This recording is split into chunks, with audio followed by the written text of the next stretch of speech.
Hello everyone, this is chapter number 18 of Out of My Mind by Sharon. I'm Draper. After school that day, I was grumpy and mean. Mrs. V had prepared a new stack of word cards for me. Penny was wearing one of Mrs. V's turbans, and she looked ridiculous. Plus, she kept singing some stupid baby song at the top of her lungs. I took my arm and swept the whole pile of cards to the floor. "Who put salt in your Kool-Aid, Miss Thing?" Mrs. V asked. She did not pick up the cards. Penny stopped singing and stood there, blinking at me. I switched the Medi-Talker to off and looked away. "Fine, be like that, but you're going to pick up every single one of those cards." I stuck out my lip, stared at the wall. Penny reached out and shook my arm. I tugged it loose. She didn't seem to care and started singing again. "Happy, happy, happy. Clap your feet, happy, sappy, pappy, blow your nose, biddy body bodie, jump and jump." She jumped and stomped her feet. Then she sang the song again and again. She was really getting on my nerves. I wished she would just shut up, walking all the time, jumping and bouncing and singing. "Just quit it for just one moment, please stop." But she wouldn't. "Hi, Dee Dee," she said. She put Doodle on my tray. I pushed the toy to the floor. "Doodle Dee Dee, Doodle Dee Dee." She picked up the stupid raggedy thing and placed it on my tray once more. I knocked it off again. "Leave me alone!" I wanted to scream. Penny was used to things falling off my chair, so she couldn't know I was just being plain horrible. The third time she put Doodle on my tray, I swept it off with such force that my arm brushed Penny's head. She toppled over and fell to the floor. She looked at me, surprise on her face, grabbed Doodle, and ran to Mrs. V in tears. "What's gone into you, Melody?" Mrs. V asked as she rocked Penny on her lap. How could I explain? I didn't want to cry, but I did. I turned my wheelchair so it faced the wall just as the phone rang. Mrs. V looked from me to the phone, sighed, and got up to answer it. "Oh, hello, Catherine." "Catherine?" I turned my chair slightly to listen better. "Out of sorts?" Mrs. V asked. "Well, as a matter of fact, she did seem a little mopey this afternoon." "No, I take that back. She's downright monstrous." Mrs. V caught my eye and made a funny face at me. I just glared. I'm not surprised she got all the questions right. The child is brilliant. Lot of good it does me. The teacher said, "What?" Great. Now everybody would know. Just thinking about it made me feel like pond scum again. In front of her classmates? What kind of professional is he supposed to be? Mrs. V looked furious. How did she react? She's sitting here looking like one of those blowfish we saw at the aquarium, all puffed up and spinny. That's actually kind of close to how I felt. "Thanks so much for calling, Catherine," Mrs. V said. Yes, please call her parents this evening, and I'll be sure to talk to them as well. I'm going to work on this problem right now." With that, she hung up the phone, set Penny down on the floor, put her hands up on her hips, and turned to look at me. I figured that here's where she hugs me and makes me feel better. "So you aced the quiz and then bombed the follow-up," she said to me, indignation decorating her words. She flipped my talker back on. Why did she sound mad at me? I looked up in surprise. "He hurt my feelings," I answered. "So what?" Mrs. V spat. Kids laughed, even Rose. It was true, though I could hardly admit it. Even Rose had covered her mouth to stifle a laugh. "Did you get the highest score in the class?" Mrs. V asked, completely ignoring my attempt to make her feel sorry for me. I should have known better. Yes. "Yes." "Did Catherine help you in any way, even a little bit?" "No." "Then let's get started." I looked at her, a little confused. "Started on what?" "On your study plan. You and I are going to practice, prepare, and push. I'm going to quiz you, and you are going to answer. We're going to learn geography, science, math, thousands of glorious tidbits of information." She sounded excited. "Why?" I asked carefully.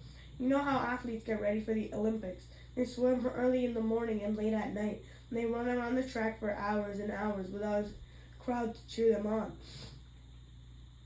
I can't run very fast, I typed. Then I grinned at her. Maybe not, but you've got the fastest, strongest brain in that school, and you are going to try for the quiz team next year. They won't let me be on the team, I typed slowly. Oh yes, they will. But they'll want you all right. They'll want you all right. They'll need you, Melody. You're going to be their secret weapon. You think?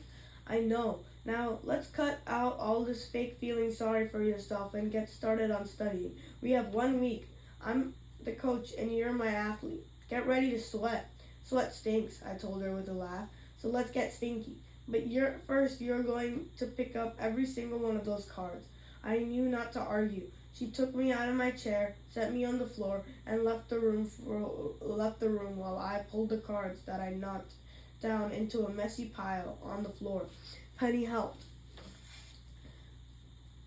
Then Mrs. V put me back in my chair and we got to work. She was going to be a tough coach. How was the test set up? She asked me. A, B, C, D, I tapped. Multiple choice. Wonderful. Piece of cake for you. I wasn't sure about that, but I didn't disagree with her. Multiple piece of cake for you. I wasn't sure about that, but I didn't disagree with her.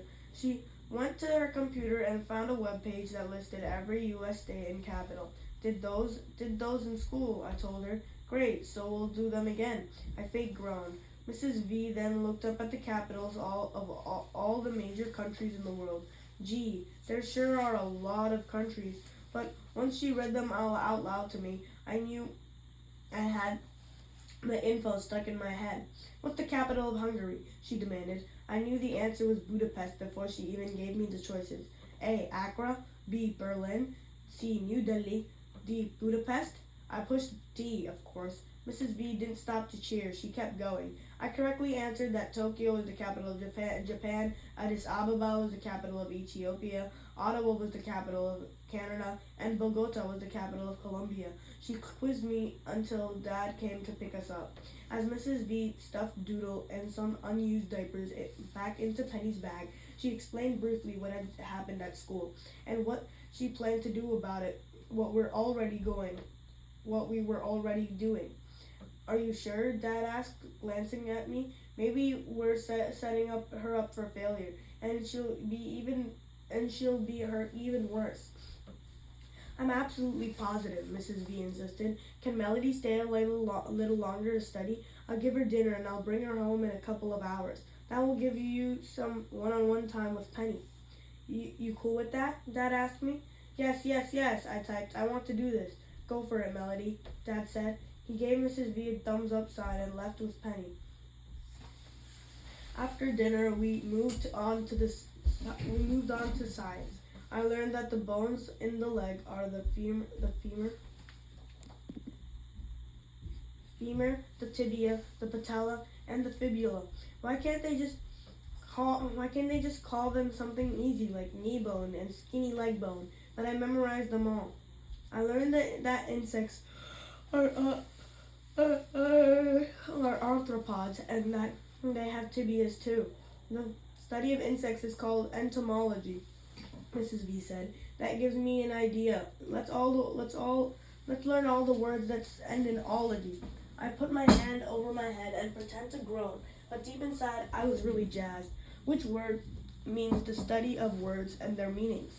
She asked me after we had reviewed a very long list of ology words. Bibliography, archaeology, histology, lexicology. I thought for a minute. I knew she was trying to trick me. Histology sounds like history, but for some reason I think it has to do with skin. And bibliography has to do with books, not words. I typed in D. This time she did cheer. Let's get you home, Melody. Top athletes need their sleep. We'll do some more tomorrow. I grinned at her, tired and energized at the same time. Mrs. V had called Catherine and explained the situation. Told her to stuff information into my head along with macaroni at lunch. So the next morning, Catherine, of course, jumped right in. While we were in room H5, Catherine hooked me up on the earphones. I listened to an old audio castle on volcanoes. It was scratchy and skipped a little, but it gave me information. Volcanoes were named for the Roman god Vulcan. I could have figured that one. I could have figured that one out myself. I found out about lava and ash. I learned about how the whole city of Pompeii got covered up when Vesuvius erupted. Surprisingly interesting stuff. I listened to tapes on Australia and Russia on constellations and on planets. You learning anything from these oldies but goodies? You learning anything from these oldies but goodies? Catherine asked as she slipped in another tape for me. It was on diseases. Info always good, I typed. I feel you, she replied. Are you still upset about what happened in Mr. Dimming's class? Deleted the memory. Need room for facts. I took the time to type. She gave me a thumbs up. I'm a little scared, I admitted. Suppose I mess up. You can do this, Melody, she said sternly as she adjusted the earphones. You certainly have enough smarts to be on the team. Go away while I take the test, I typed.